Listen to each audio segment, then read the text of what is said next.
অবশেষে ডক্টর ফয়জুল হক, আপনারা জানেন যে একজন বিএনপির নেতা, একজন দেশপ্রেমিক, দীর্ঘ এই যে আপনার আওয়ামী লীগের 16-17 বছর অত্যাচার নির্যাতন নিপীড়নের বিরুদ্ধে যারা যুদ্ধ করেছেন তার ভিতরে বিএনপির ভিতরে একজন অন্যতম নেতা তিনি, এবং দেশের মানুষের ভালোবাসা তার প্রতি আছে। তিনি যে অনলাইনে এসে বিভিন্ন সময় ফেস দ্য পিপলে বলেন, বিভিন্ন টিভি টক শোতে তিনি বিভিন্নভাবে আপনার তার যে সেই যুদ্ধটা তিনি চালিয়ে গেছেন, এবং বিএনপির ভিতরে একজন জনপ্রিয় নেতা আপনি বলতে পারেন তাকে।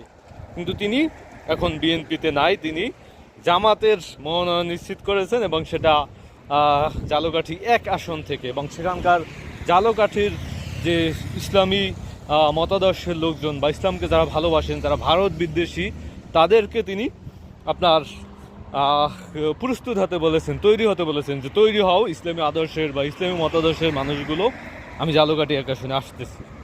তো দেখেন, আসলে এটা তারেক রহমানের ব্যর্থতা বলবেন না কি বলবেন, নাকি বিএনপির ব্যর্থতা? যে এই যে ভারত বিদ্বেষী যারা আছে, বিএনপির ভিতরে এখন 2টা পার্ট, একটা হলো ভারত বিদ্বেষী আর একটা হলো ভারত প্রেমী। ভারতকে আপনার প্রেম করে, ভারতের সাথে প্রেম ভালোবাসা করে বাংলাদেশের রাজনীতিতে যারাই যখনই আপনার অংশগ্রহণ করেছেন, হয়তো তারা স্বল্প সময়ের জন্য আপনার টিকে গেছেন, কিন্তু দীর্ঘ সময়ের জন্য কিন্তু তারা টিকতে পারেনি। আজকে যা আপনার জাতীয় পার্টির চিন্তা করেন, যে জাতীয় পার্টি যে ভারতের কথা যারা নির্বাচনে গিয়েছিল, ভারতের সাথে যাদের সখ্যতা ছিল, যখনই তারা এই বাংলাদেশের জনগণ দেখতে পাইছে যে ভারতের সাথে সখ্যতা আছে, ভারতের কথা এরা নির্বাচনে আসে, ভারতের কথা এরা ওঠবস করে, তখনই কিন্তু আস্তে আস্তে জামাতকে মানে এই জাতীয় পার্টি কিন্তু শেষ হয়ে গেছে। আওয়ামী লীগের কথা আপনি চিন্তা করেন, যে যাদেরকে ক্ষমতায় টিকে রাখার জন্য ভারত যত রকমের চেষ্টা তারা চালিয়েছে, এবং ভারতকে যা দিয়েছে এই আওয়ামী লীগ, তাও নাকি কোনোদিন ভুলতে পারবে না।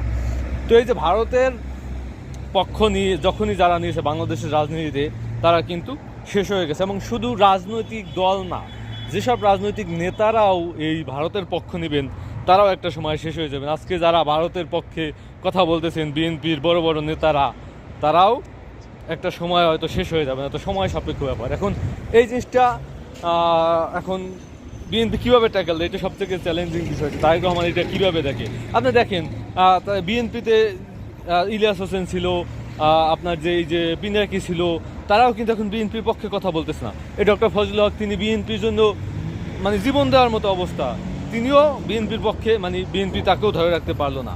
তারপর আপনি যদি দেখেন এম রহমান মাসুম, তিনিও কিন্তু একজন বিএনপি লোক, তাকেও ধরে রাখতে পারবে কিনা বলা যায় না। কারণ ভারতের প্রতি বিএনপির ঊর্ধ্বতন নেতাকর্মীদের যে প্রেম, সেই প্রেম এখন বিএনপির জন্য কাল হয়ে দাঁড়িয়েছে।